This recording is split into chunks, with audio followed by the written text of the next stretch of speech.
Yeah, I definitely think that we're going to have to wait until I'm done with this piece to film any more videos. Why? Is it obstructing the view? We can't see you. Said the person behind the giant painting.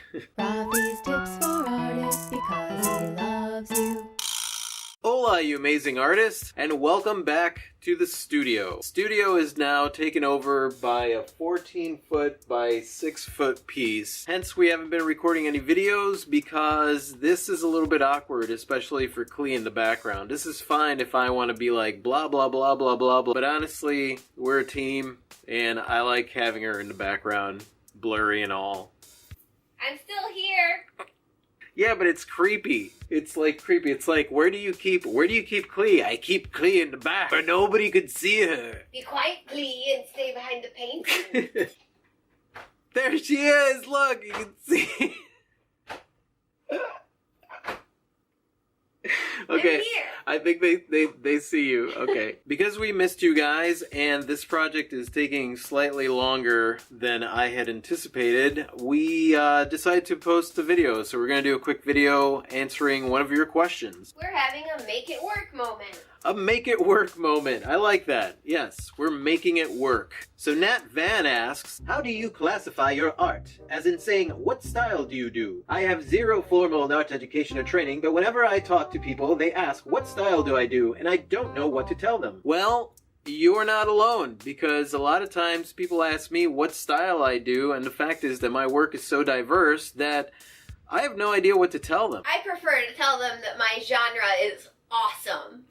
You know, I remember especially early on, this question used to plague me because I had just started my art career. I was really insecure when it came to art and whether or not I was doing it right or doing it wrong. I could be anywhere. I could be at a gas station and people, well, what do you do? Because they'd see paint all over my clothes. And I was like, I'm an artist. Oh yeah, what kind of artist? An artist? Well, what kind of art do you do? Art? In my mind, I really didn't want to niche myself into one specific thing because I love a lot of different styles of art. Eventually, when I got more confident as an artist, that's what I started telling people. I started telling people that, I don't know, it's my style, Rafi style. That's what it is. That's Rafi style art. As it turns out with my following, a lot of people just started calling it Rafi style. I need to collect another Rafi piece, which is really, really cool as an artist. I need to collect me another Rafi. Even having the few people that call my art Rafi art is quite fun. I agree. If you make up your own style of art, then you've started a new thing. True. You started a new thing. I came up with modern, whimsical, fine jewelry. So, it's like whack-a-mole. That's what it's like.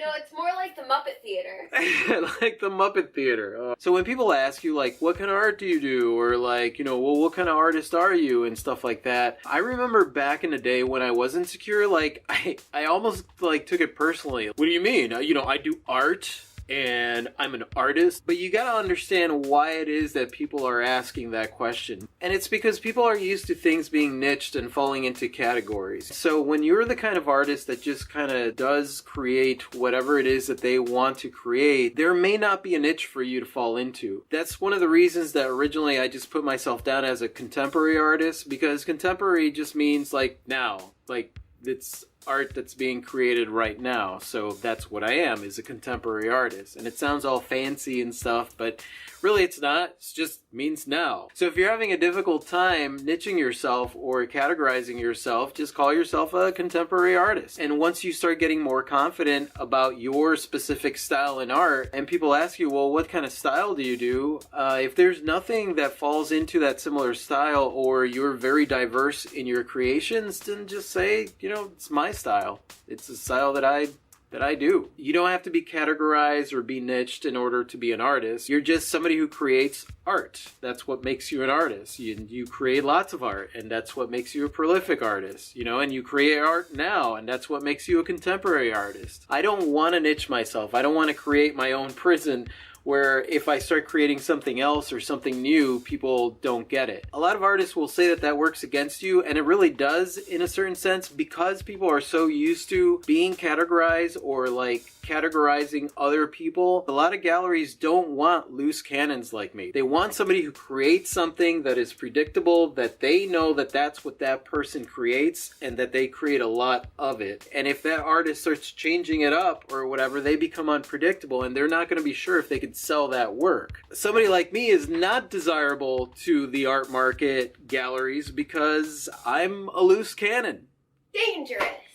And I'm fine with that because I've created my own market and I've created my own following and stuff. So, you know, and I may not be a big name in the art world yet. I might be, I might not be, and I'm fine with that. Create my own following that admires the art that I create. What are you poking your head up there? Uh-huh. All I see is a round white blur right there. I'm known in some circles as a round white blur. So your genre is rogue.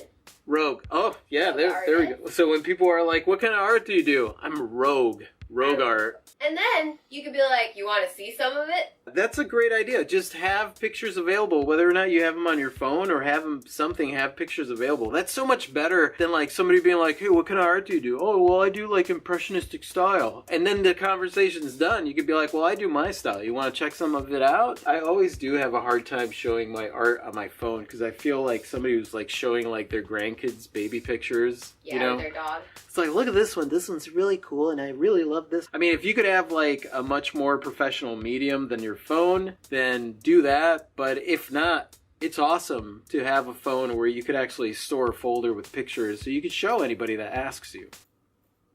Agreed. The pink round blur in the background agreed, so... You know I only agree with the finest of ideas. Yes. Yes, you do. Thank you. Thank you for agreeing. And that's it, I think. I'm a little bit distracted by this piece being in the background, but that's pretty much all I think on that. Don't worry about niching it or anything like that. If you're having a hard time finding a label for yourself, then it probably means that you're not falling easily into any labels. So don't worry about it. It's just your style. You're a contemporary artist. Just that's it, at least in my opinion. And tell me what you think about labels and being niched and what it's like for artists and all that jazz. You can leave that below. And also, if you have any questions about life or art, just leave them in the comment section below. And thank you so much for watching, you guys. You guys are totally freaking awesome. I absolutely adore you. And if you like this and you want to watch more like this, you click over here to subscribe. And that's it. Say goodbye, Clee. Good day. Adios.